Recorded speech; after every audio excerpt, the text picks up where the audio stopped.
भारत सरकार नए cyber security laws को लेकर काफी गंभीर है और अब सरकार चाहती है कि वीपीएन यानी वर्चुअल प्राइवेट नेटवर्क प्रोवाइडर्स भी नए साइबर सिक्योरिटी लॉज का सख्ती से पालन करें, जिसकी वजह से वीपीएन प्रोवाइडर्स ने भारत में काम जारी रखने को लेकर संदेह जताया है। तो आखिर सरकार और वीपीएन प्रोवाइडर्स के बीच बवाल क्यों मचा हुआ है? इस वीडियो में हम जानेंगे कि वीपीएन क्या है, क्यों जरूरी है और ये कंट्रोवर्सी आखिर है क्या। तो चलिए शुरू करते हैं। वीपीएन क्या है?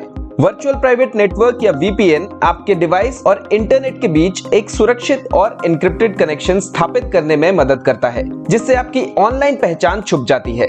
वीपीएन आपके डेटा और कम्युनिकेशन को सुरक्षित रखता है और थर्ड पार्टीज को आपकी ऑनलाइन गतिविधियों पर नजर रखने और आपके डेटा को रीड करने से रोकता है। वीपीएन कैसे काम करता है और प्राइवेसी कैसे सुनिश्चित करता है?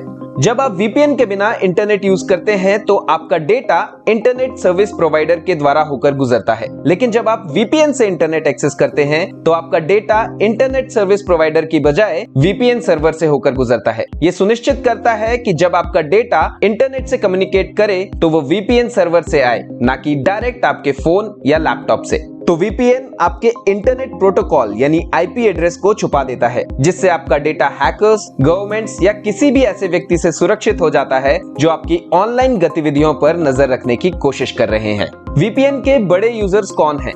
वीपीएन कोई भी इस्तेमाल कर सकता है। बहुत सारी बड़ी कंपनीज वीपीएन यूज करती हैं।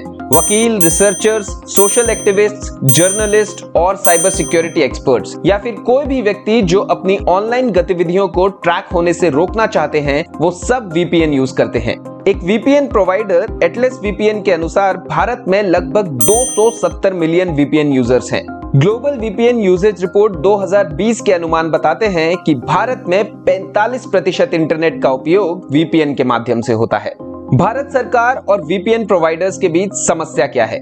सरकार चाहती है कि वीपीएन प्रोवाइडर्स यूजर्स का एक डिटेल्ड रिकॉर्ड रखें। बाकी कॉमन डेटा के अलावा सरकार चाहती है कि इस रिकॉर्ड में यूजर्स को allotted IP addresses, VPN use करने की वजह और यूजर्स का ईमेल एड्रेस भी शामिल हो। वीपीएन सर्विस प्रोवाइडर्स का मानना है कि ये यूजर्स की प्राइवेसी यानी गोपनीयता का उल्लंघन होगा। वीपीएन प्रोवाइडर्स ये मानते हैं कि यूजर्स के डेटा को स्टोर करना वीपीएन होने के बेसिक आइडिया के ही खिलाफ है। वीपीएन सर्विस प्रोवाइडर्स का इस पर क्या रिएक्शन है?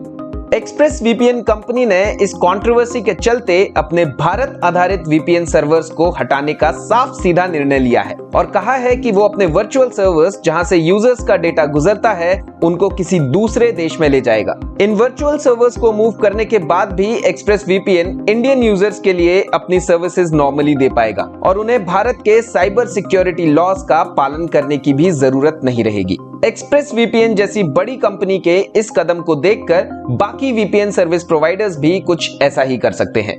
उम्मीद है कि इस वीडियो से आपको समझ आया होगा कि ये वीपीएन कंट्रोवर्सी क्या है और क्यों हो रही है। आपकी इस पर क्या राय है? कमेंट करके जरूर बताएं और अगर वीडियो इंफॉर्मेटिव लगी तो लाइक, सब्सक्राइब, शेयर और कमेंट करना ना भूलें।